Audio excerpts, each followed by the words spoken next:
Pour accrocher une remorque, nous allons d'abord présenter le tracteur sous la remorque. Effectuez votre marche arrière. N'oubliez pas de mettre votre feu de détresse afin de montrer aux autres que vous êtes en train d'effectuer une manœuvre. Nous sommes sur un parking ouvert à la circulation. Avant d'accrocher la remorque, assurez-vous bien que le frein de parc de la remorque est bien mis.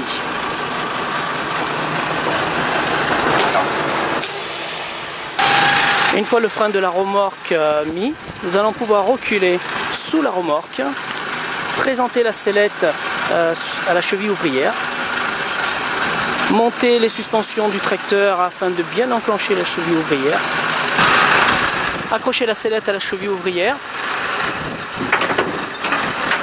et effectuer votre essai de traction.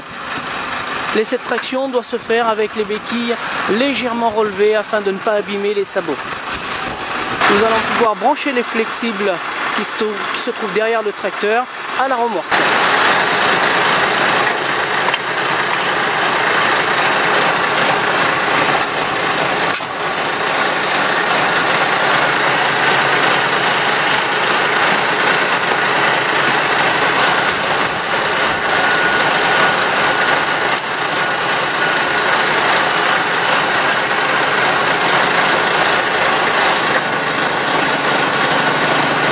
Démêler bien sûr les flexibles pour bien les installer.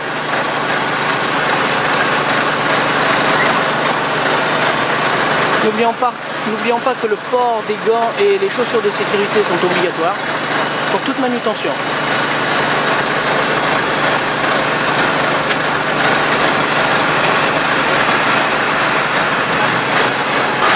Une fois accrochés, une fois les flexibles installés, nous allons pouvoir remonter les béquilles.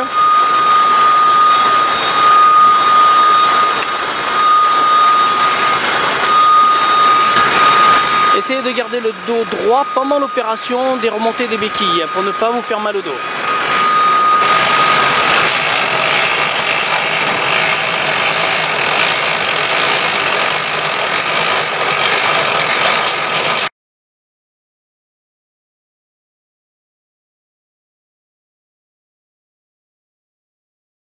Nous allons effectuer un décrochage de la remorque. Donc bien sûr, première étape, nous allons descendre les béquilles de la remorque.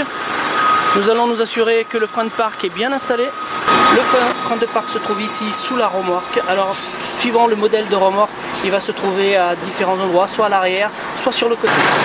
On va débrancher les flexibles et les poser sur le support. Ne pas les laisser traîner sur la passerelle arrière, car ils risqueraient de tomber dans l'arbre de transmission et s'abîmer. Décrocher la sellette.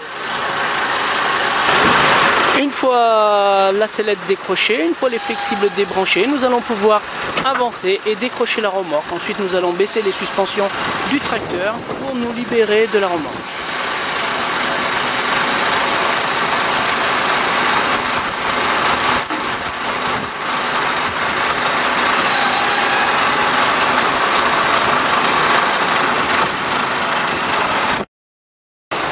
Alors, durant cette opération de raccroche-décroche, nous avons pu voir qu'il faut toujours utiliser des gants et des chaussures de sécurité et lorsque la procédure de sécurité l'impose, un gilet jaune.